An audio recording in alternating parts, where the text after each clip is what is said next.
Alors, je veux dire, Toria, que j'avais réussi, moi, l'année dernière, à convaincre le barreau de Rouen de manifester avec les cheminots. Et donc, j'étais très content. Et donc, plein d'espoir au moment du mouvement des Gilets jaunes, parce que j'ai essayé de faire pareil. Et là, par contre, j'ai pas du tout réussi. Donc, bon, en dernier lieu, hein, je leur ai dit que j'avais honte de ma profession. Bon, ils ont applaudi à la fin, donc après tout, ils avaient peut-être compris. Mais non, en l'état, c'est très compliqué. J'y reviendrai après quand il s'agira de parler de stratégie là, pour le moment, parce qu'on va aussi poser cette question. Mais je reste sur la question là la sortie des traités. Alors, je l'ai dit tout à l'heure, et donc j'ai dû laisser un peu sur la fin certains, en disant, ça dépasse, et là je suis très heureux de tout ce que tu viens de dire, parce que je suis tout à fait d'accord avec toi.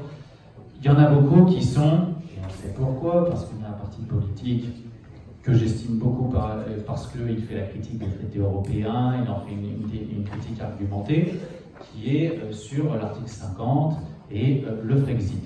Bon, je pense, premièrement, qu'effectivement, ce terme de Frexit n'est pas adapté, juste dans la terminologie, hein, je parle que de terminologie, je ne parle pas de mise en œuvre de l'article 50, ou pas, mais du Frexit. Parce qu'effectivement, ça donne le sentiment d'un repli nationaliste, qu'on va s'isoler. C'est comme ça, attendez. C'est comme ça qu'il... Attendez. Je vous parle en termes de stratégie. Voilà, c'est qu'en fait, l'opinion publique, il faut bien comprendre que ça fait des années, qu'effectivement, on nous met dans le TINA. Il n'y a pas d'alternative possible. Et si vous sortez des traités européens et de l'Union européenne, c'est le chaos. Voilà ce qui est dit, et on fait peur aux gens avec ça. Et en fait, du coup, le Brexit, pur et simple, aujourd'hui, je ne suis pas du tout certain que ça emporte une majorité dans l'opinion publique. Donc, c'est pour ça que je proposais, fédérons-nous sur une chose, la sortie des traités européens. Ça, c'est sûr, on ne peut pas rester dans les traités. Attendez, après, je réponds, je continue à répondre. Je vous demande juste d'essayer. Déjà, voilà, ça, c'est un terme de stratégie de communication. D'accord ? Ensuite, on va parler du fond. Je suis désolé, mais c'est extraordinaire. Il y a des avocats dans la salle? Ah ben il y en a un. Il faudrait savoir quel est son avis. Mais je suis le seul qui a priori, donc là, est un professionnel du droit. Je vais vous dire, moi, j'en ai rien à foutre de l'article 50. La question, c'est pas du droit pour sortir des traités européens. C'est juste pas le sujet, l'article 50. Je vous dis pas de le mettre en œuvre ou pas en œuvre, mais en fait, les questions dépassent très largement la question de l'application juridique des traités. On les conteste, les traités. Pourquoi forcément les respecter? La logique, on va être d'accord, c'est que je partage tout à fait l'argument de ceux qui sont pour le Brexit et qui nous disent on ne peut pas changer les traités puisqu'il y a 27 pays membres et on n'obtiendra donc jamais l'unanimité. On est tout à fait d'accord. Maintenant, la question qui se pose, c'est qu'à partir du moment où vous mettez le pied dans la porte pour sortir des traités, le sujet, il n'est pas juridique, il est économique, il est commercial. Il y a la question de la réponse des marchés financiers. Comment vont-ils réagir? Comment on fait pour assurer la transition avec la monnaie? Parce que si on n'a pas assuré la transition pour pouvoir émettre de l'argent auprès de la Banque centrale, ils vont nous menacer en tout cas, et peut-être même nous augmenter nos taux d'intérêt. Donc il faut s'y préparer. Ensuite, on va avoir effectivement l'Allemagne qui va réagir. Alors il y a un argument, celui-là à mon avis, il ne tient pas. On nous dit, ouais, la Commission européenne, si vous désobéissez, va vous infliger des amendes. Ce à quoi je réponds, oui, très bien, et qui va nous les obliger à les payer. C'est Jacques Chirac hein, qui disait un jour avec des accords vis-à-vis de l'Union européenne, ils vont quand même pas nous envoyer les chars. Ah non, ils n'en ont pas. Donc, a priori, voilà. Parce qu'en dernier ressort, il y a la question du rapport de force, tout simplement, qui se pose. Et moi, je ne prétends pas avoir toutes les solutions. Et donc, j'essaie juste d'ouvrir le débat au maximum et d'essayer de se poser les bonnes questions. Il y a une théorie d'Emmanuel Todd. Alors, je vais quand même la donner, même si elle me déplaît. Alors, vous voyez, pour vous dire à quel point je suis ouvert. Sa théorie est la suivante, c'est de dire que nous sommes sous la domination allemande, ça, dans le cadre des traités, ça, a priori, le diagnostic est assez partagé.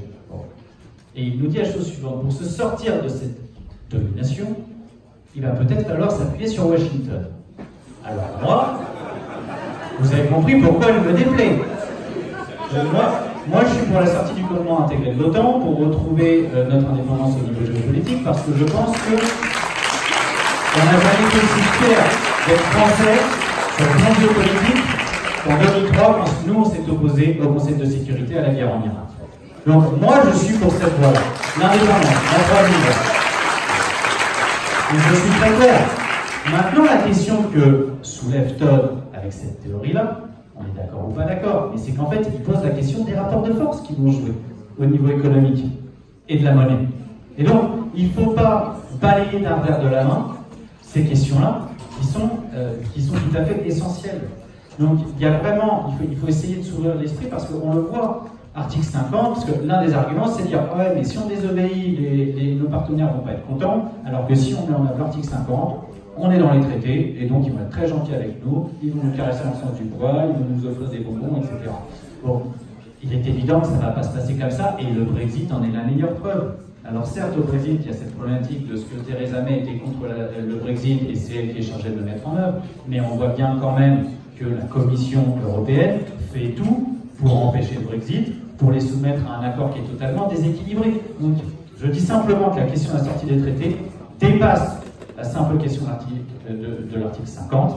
Et ensuite, je rejoins Ludivine, c'est qu'en fait, je pense qu'à partir du moment où on va désobéir au traité, poser des ultimatums, en disant, nous, de toute façon, on va sortir, c'est clair, on ne peut pas rester dans ces règles-là. L'idée, dans cette logique de rapport de force, ça va laisser de se trouver des alliés. Alors, les États-Unis, ça ne me plaît pas trop. Essayons peut-être l'Espagne, l'Italie, la Grèce, le Portugal, enfin il y a peut-être quelques pays qui vont vouloir s'allier avec nous. Et donc en fait, à partir du moment où on met le pied dans la porte, les plaques tectoniques vont commencer à bouger. On va redéfinir les alliances. Il faut accepter qu'on rentre dans une zone d'incertitude, c'est clair. Mais ça n'empêche qu'il faut être clair, il faut sortir de ce traité. Ça c'est une absolue évidence. Mais il faut arrêter là avec cette sémantique de si on ne met pas en œuvre l'article 50, ça veut dire qu'on ne voulait pas sortir des traités. Non, il y a des questions qui se posent bien au-delà de l'article 50 et notamment l'idée d'essayer de gagner le rapport de force en créant des alliances avec d'autres États. Voilà tout simplement ce que j'avais à dire.